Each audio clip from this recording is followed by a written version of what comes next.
kasih Yang Datuk Yang Di-Pertua.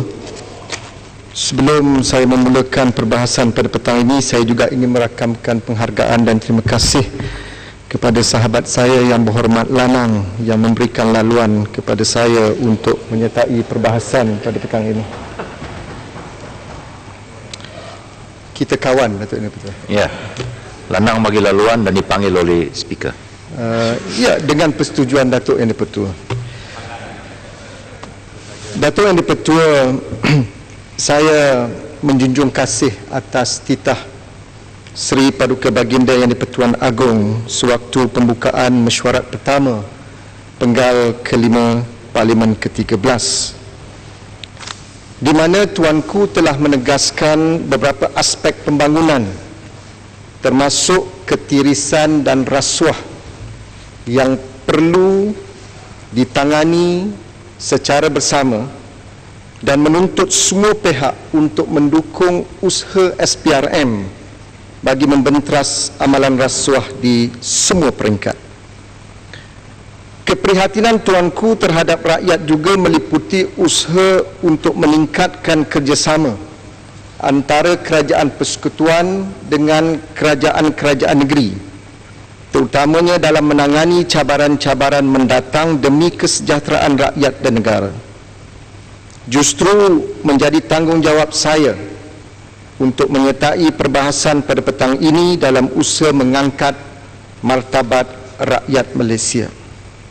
Datuk Yang Di-Pertua, Selangor adalah antara negeri yang paling maju di Malaysia dengan sumbangan sebanyak hampir 25% ataupun 1/4 kepada KDNK negara. Laporan MIDA sehingga 31 Disember 2016 mencatatkan jumlah pelaburan di negeri Selangor bernilai 7.88 bilion ringgit ataupun hampir 8 bilion ringgit, iaitu melonjak 31% daripada sasaran awal berjumlah 6 bilion ringgit, dengan FDI bernilai 3.35 bilion ringgit dan DDI berjumlah 4.52 bilion ringgit. Ini adalah statistik yang terkini yang dikeluarkan oleh MIDA yang membuktikan bahawa negeri Selangor masih berada pada tahap destinasi pelaburan yang diyakini oleh pelabur-pelabur asing dan pelabur-pelabur tempatan. Dan saya yakin jumlah pelaburan yang begitu tinggi yang melepasi sasaran awal mempunyai hubungan kait yang cukup rapat dengan soal governance ataupun urus takbir yang baik di negeri Selangor. Pada tahun yang sama, sebanyak 242 jumlah projek perkilangan telah direkodkan di negeri Selangor. Sekali lagi, jumlah ini merupakan jumlah projek yang tertinggi direkodkan di Malaysia dan menghasilkan sebanyak 16,427 peluang pekerjaan. Alhamdulillah, sebagai gedung kuasa ekonomi negara, Selangor telah berjaya melakar pelbagai kejayaan. Namun di dalam Dewan Yang Mulia ini, saya ingin menarik perhatian bahawa Putrajaya tidak terlepas dari melaksanakan tanggungjawab untuk menjayakan prinsip federalisme melalui pengagihan pendapatan negara secara adil dan saksama. Kejayaan prinsip federalisme akan memperkukuh tekad negeri Selangor untuk meningkatkan sumbangan kepada KDNK negara. Apa yang ingin saya tegaskan di sini ialah Selangor telah menyumbang hampir 25% kepada KDNK negara. Maka sebagai mempertahankan prinsip federalisme ini, Putrajaya bertanggungjawab untuk memastikan pengagihan ini dibuat secara adil dan saksama kepada negeri Selangor. Justru itu, kedua-dua pihak, Putrajaya dan juga Shah Alam, perlu meningkatkan temu-tembung ataupun engagement untuk kemakmuran bersama. Namun apa yang sering berlaku adalah projek-projek kerajaan persekutuan sering dilaksanakan tanpa rundingan dengan kerajaan negeri. Sebagai contoh, pembangunan bandar pelabuhan dan perindustrian di Pulau Keri yang dikatakan bernilai lebih 200 bilion ringgit hanya diketahui melalui laporan media. Tidak ada sebarang perbincangan, tidak ada sebarang consultation yang dibuat di antara kerajaan persekutuan dengan negeri Selangor dalam hal pembangunan raksasa ini. Datuk Yang di-Pertua, Seksyen 20A Akta 172 Akta Perancangan Bandar dan Desa 1972 yang diluluskan di dalam Dewan Yang Mulia ini menyebut dengan jelas kewajipan untuk berunding. Saya quote, "Maka hendaklah menjadi kewajipan tiap-tiap jabatan atau agensi kerajaan persekutuan dan negeri untuk berunding dengan jawatan kuasa tentang apa-apa aktiviti pemajuan yang ia bercadang supaya dijalankan di dalam negeri itu." Namun ini tidak berlaku semenjak 2008 dan saya ingin mengesyorkan dalam Dewan Yang Mulia ini supaya Putrajaya dapat kembali semula kepada semangat Seksyen 20A Akta 172 ini. Datuk Yang di-Pertua, kedudukan Selangor yang mempunyai pesisiran pantai yang panjang mendedahkan kepada kemungkinan banjir kilat akibat air pasang besar. Dan fenomena air pasang besar ini boleh mengakibatkan struktur ban-ban yang sedia ada tidak lagi mampu untuk menghalang air laut masuk ke kawasan daratan dan mengakibatkan perkampungan dan kawasan desa yang berdekatan dengan kawasan pantai akan mengalami banjir kilat. Kerajaan Negeri Selangor telah mengambil langkah drastik dengan meluluskan sejumlah peruntukan 4.3 juta ringgit bagi kerja-kerja pembaikan ban-ban pantai yang rosak. Walau bagaimanapun, untuk makluman Dewan Yang Mulia ini, keseluruhan pembaikan pesisir pantai yang terkesan adalah sejauh 70 km daripada keseluruhan 291 km ban-ban pantai di Selangor, dan kos bagi pembaikan ini menelan belanja hampir 300 juta ringgit. Maka saya berharap kerajaan persekutuan dapat segera meluluskan peruntukan yang diperlukan oleh JPS Selangor bagi menyegerakan kerja-kerja pembaikan dan naik taraf ban di sepanjang pesisiran pantai di negeri Selangor ini. Kita alhamdulillah di negeri Selangor tidak mengalami banjir besar seperti di negeri-negeri yang lain. Tetapi sebagai sebuah negeri yang sedang menyaksikan kemajuan dan pembangunan yang begitu rancak, kita masih ada lagi beberapa masalah kecil, termasuk banjir kilat akibat air pasang besar, dan ini boleh diuruskan dan ditangani sekiranya ban-ban di pesisiran pantai ini dapat dinaik taraf dengan kos yang telah saya nyatakan tadi. Datuk Yang di-Pertua, saya juga amat gembira apabila Tuanku menunjukkan rasa peduli kepada isu kesihatan rakyat, memandangkan peningkatan yang agak membimbangkan kes-kes penyakit tidak berjangkit. Perkhidmatan saringan risiko penyakit tidak berjangkit perlu disediakan oleh kerajaan bagi meningkatkan tahap kesihatan rakyat. Rakyat Malaysia hari ini diancam oleh penyakit tidak berjangkit atau apa yang disebut sebagai non-communicable diseases, NCDs. Dan menurut National Health and Morbidity Survey 2015, lebih 73% kematian rakyat Malaysia berpunca daripada NCDs seperti angin akhmar dan serangan jantung.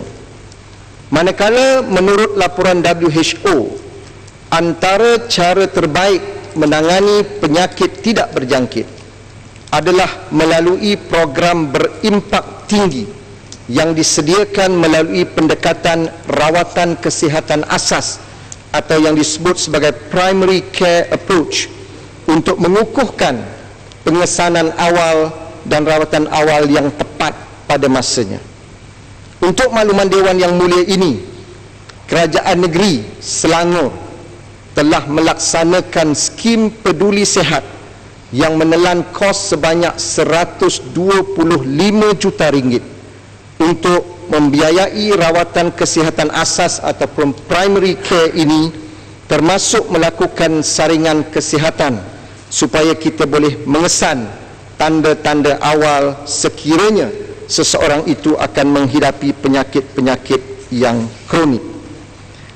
Laporan WHO juga mencatatkan perbelanjaan per capita untuk kesihatan di Malaysia adalah antara yang terendah di dunia, bahkan lebih rendah dari negara-negara jiran. Pada tahun 2014, WHO melaporkan kadar perbelanjaan kesihatan Malaysia hanya pada tahap 4.2% dari KDNK, berbanding negara-negara lain seperti Cuba 11.1%, Brazil 8.3%, Vietnam 7.3% dan Thailand 6.5%. Maka Kementerian Kesihatan bertanggungjawab untuk menjelaskan kepada Dewan ini mengapa perbelanjaan untuk kesihatan di Malaysia masih rendah, dan ini akan memberikan kesan kepada keluarga miskin dan berpendapatan rendah di dalam negara. Justru kerana perbelanjaan per kapita kesihatan yang rendah, dalam survei 2015 yang saya nyatakan di awal tadi, Kementerian Kesihatan sendiri telah menyatakan di dalam laporan dan survei National Health and Mobility Survey 2015. Dengan izin saya baca laporan ini, Malaysia now has a sick or at risk population. Maksudnya rakyat Malaysia ini rakyat yang sakit, Datuk Yang di-Pertua. Sama ada sakit badan ataupun sakit hati, yang lebih parah sakit otak, seperti yang berlaku di beberapa insiden di Negeri Selangor yang membawa van-van jenazah berdemonstrasi di depan pejabat saya. Ini namanya sakit otak yang perlu diselesaikan segera.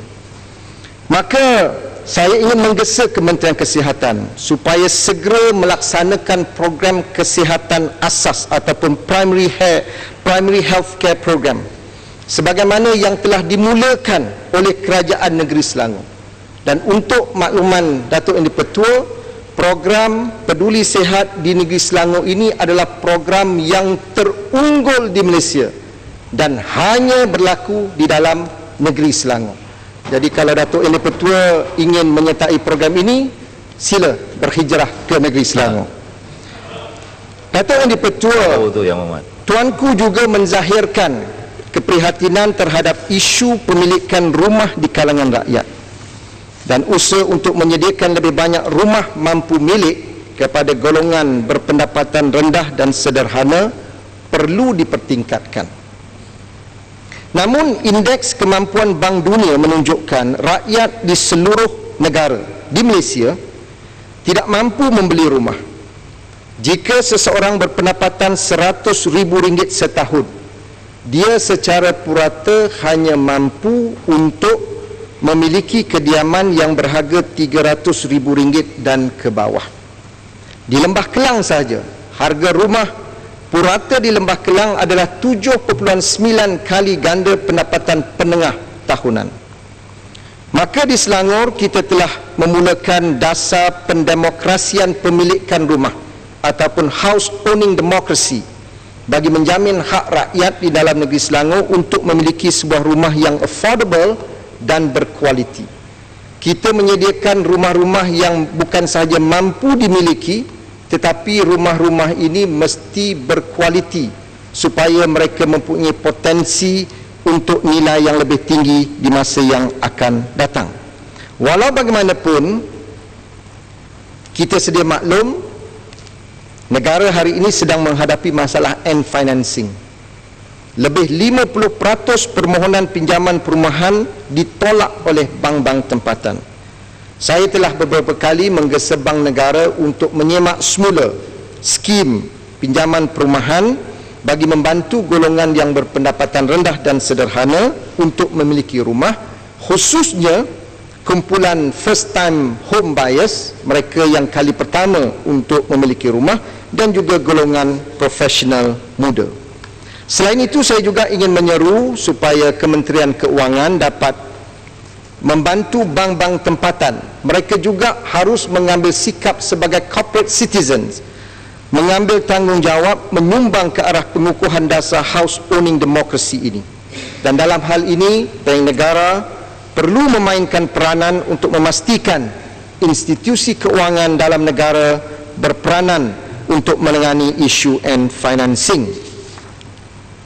Ini memandangkan pada hari ini rakyat sedang terbeban dengan kos sara hidup yang begitu tinggi, disposable income yang sedang menguncup, dan juga harga rumah yang semakin tidak mampu dimiliki. Datuk Yang di-Pertua, umat Islam di dalam negara ini perlu bersatu untuk membasmi ideologi militan yang bertentangan dengan pegangan Ahli Sunnah wal Jamaah. Sementara pihak polis dan pihak keselamatan sedang bertungkus lumus menangani aspek keselamatan dari ancaman militan, golongan ulama dan intelektual Islam juga perlu menangani akar umbi kepada ajaran yang menimbulkan fahaman militan ini, iaitu kekeliruan terhadap ajaran Islam. Ini perlu ditangani dengan memperdalamkan kefahaman masyarakat terhadap, khususnya generasi muda, terhadap akidah Ahli Sunnah wal Jamaah, dengan menghidupkan semula pengajaran kitab-kitab Hujjatul Islam Al-Ghazali seperti Ihya Ulumuddin yang memberikan pencerahan kepada pendekatan yang sederhana yang diamalkan oleh masyarakat Islam Nusantara sejak ratusan tahun yang lalu. Prinsip yang dipegang oleh pentadbiran Negeri Selangor hari ini ialah moderation and justice. Kita mahu mempertahankan prinsip keadilan dan kesederhanaan yang pastinya akan menjamin perpaduan dan keharmonian rakyat pelbagai kaum di dalam negeri Selangor, dan dalam konteks yang sama di dalam negara yang di Malaysia ini yang mempunyai rakyat yang rencam. Sementara kita tidak boleh memperkecilkan cabaran militan yang dihadapi oleh dunia Islam hari ini, kita juga tidak boleh terperangkap dengan pandangan golongan Islamofobia ini yang melihat semua tanda-tanda kebangkitan Islam dengan curiga dan dengan permusuhan. Ini juga amat membahaya kepada umat Islam, bukan sahaja dalam negara ini tetapi di dunia. Maka umat Islam juga bertanggungjawab untuk menegakkan syiar Islam dan menyemarakkan roh Islam yang berteraskan gagasan Islam sebagai rahmatan lil alamin. Namun, Datuk Yang di-Pertua, dunia Islam juga perlu mempunyai urutan keutamaan atau prinsip aulawiyat yang betul. Dunia Islam juga termasuk dalam negara kita perlu membangunkan sosioekonomi rakyat di dalam negara ini yang jauh ketinggalan berbanding dengan umat-umat yang lain. Dalam konteks Malaysia, kita mempunyai tanggungjawab untuk membangun dan mempertingkatkan sosioekonomi golongan Bumiputra dan juga Melayu di Semenanjung ini. Pembangunan ekonomi perlu diseimbangkan dengan keadilan dan prinsip social justice ataupun keadilan sosial. Kita mahu kekayaan di dalam negara ini bukan sahaja berlegar di kalangan satu dua kelompok, tetapi pengagihan itu mesti adil kepada semua rakyat di dalam negara. Dan untuk mengelakkan ketirisan, kita perlu mempunyai satu tekad yang amat berkesan bagi membentras amalan rasuah dan penyalahgunaan kuasa. Datuk Yang di-Pertua, saya juga ingin menarik perhatian Dewan Yang Mulia ini berhubung isu yang sedang hangat dibahaskan mengenai hubungan diplomatik Malaysia dan Korea Utara. Wajar ditekankan bahawa keselamatan warga negara Malaysia yang ditahan sebagai tebusan di Korea Utara adalah persoalan yang amat penting yang perlu ditangani secara bijaksana. Justru itu saya mendukung saranan yang telah dilontarkan oleh Yang Berhormat Permatang Pauh supaya pihak kerajaan dan Putrajaya dapat segera memberikan taklimat kepada ahli-ahli Dewan Rakyat khususnya supaya kita dapat secara kolektif bersama-sama menangani isu ini, kerana keselamatan rakyat Malaysia mesti dipertahankan dan diberikan perhatian, dan kedaulatan negara juga tidak boleh dicabuli oleh mana-mana pihak. Sebarang saranan yang menyatakan bahawa mereka bukanlah tebusan, bagi saya adalah satu pembohongan, kerana faktanya mereka tidak bebas untuk meninggalkan negara berkenaan walaupun pasport yang sah dimiliki oleh pegawai-pegawai kedutaan Malaysia di Korea Utara dan juga rakyat Malaysia yang berada di sana. Sementara kita harus tegas dalam mempertahankan sistem perundangan dalam siasatan kes pembunuhan, kita juga harus mampu menjangkakan reaksi balas yang akan muncul ketika berurusan dengan negara seperti Korea Utara. Kita tidak boleh bertindak dengan tergopoh gapah dan hanya mengambil tindakan balas yang bersifat reaksi kepada sesuatu hal buruk yang telah pun berlaku. Pada ketika ini, kerajaan haruslah bertindak dengan cara yang paling berkesan demi memastikan warga negara kita selamat pulang ke tanah air. Sebab itu, kita mendukung sebarang usaha diplomasi yang berkesan dalam memastikan matlamat ini dapat dijayakan dalam masa yang terdekat.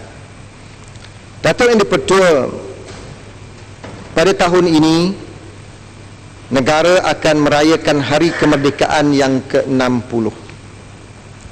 Tak kala memasyurkan kemerdekaan, Tunku Abdul Rahman menegaskan bahawa negara ini akan menjadi sebuah negara yang berdaulat dan merdeka.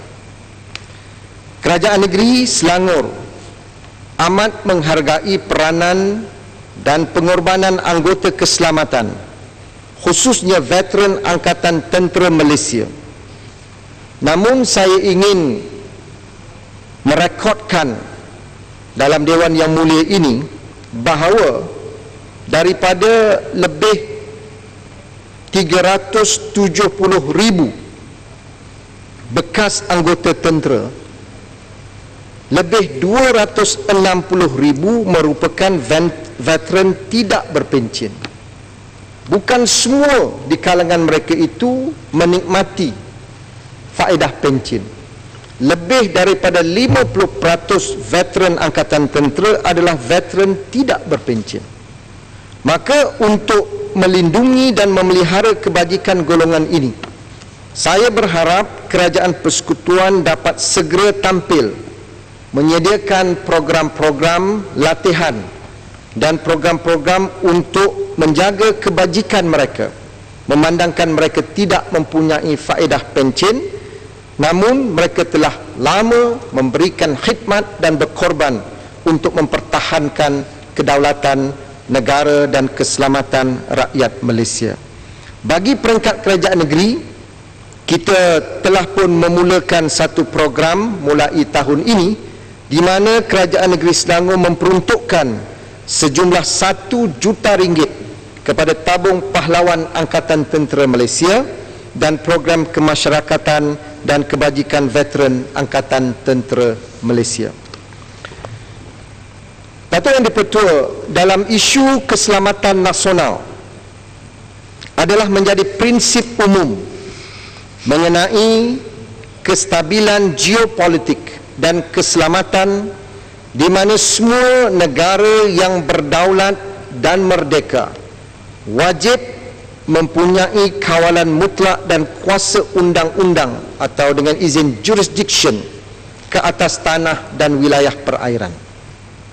Sementara kita mengakui peri penting peranan yang telah dimainkan dengan penubuhan Eskom di Sabah.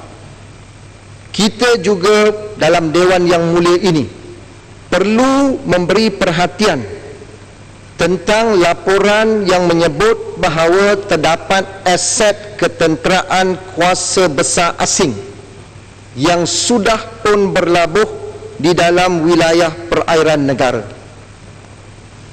Ini menuntut Putrajaya, khususnya sama ada Kementerian Pertahanan ataupun Kementerian Dalam Negeri, memberikan penjelasan secara terperinci apakah benar tentang kehadiran aset ketenteraan kuasa besar asing ini, dan apakah kehadiran aset ini sah sebagai sekutu strategik Malaysia. Datuk Ketua, kini territorial integrity negara sedang diancam oleh dakwaan China, kononnya 9 dash line di Laut Cina Selatan adalah miliknya. Kita pernah melihat rekod-rekod dalam pentadbiran yang lalu, khususnya ketika kepimpinan Tun Dr. Mahathir Mohamad sebagai Perdana Menteri, di mana beliau secara tuntas mempertahankan bahawa Kepulauan Spratly adalah dalam wilayah Malaysia. Namun pada hari ini Putrajaya menyepikan diri. Apakah status Pulau Spratly ini? Apakah kerana kita mahu negara China memasuki negara Malaysia, maka kita sanggup mengorbankan kedaulatan wilayah kita yang telah dipertahankan sekian lama? Maka sekali lagi Kementerian Pertahanan bertanggungjawab dan Putrajaya untuk memastikan kedaulatan negara ini termasuk Kepulauan Spratly dapat dipertahankan, kerana ini merupakan territorial integrity bagi negara Malaysia. Sebagai sebuah negara perdagangan, Malaysia juga perlu mempertahankan prinsip freedom of navigation yang kini diancam oleh China di Laut Cina Selatan.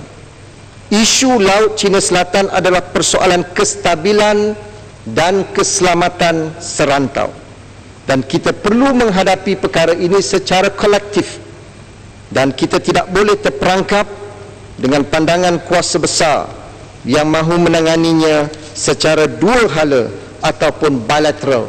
Kerana apa yang saya syorkan tadi, perkara ini mesti ditangani secara kolektif dengan negara-negara ASEAN yang lain, khususnya Indonesia dan Filipina, supaya pendirian kita itu, suara kita lebih efektif, memastikan tidak ada kuasa besar asing yang cuba mencerobohi perairan di dalam negara kita.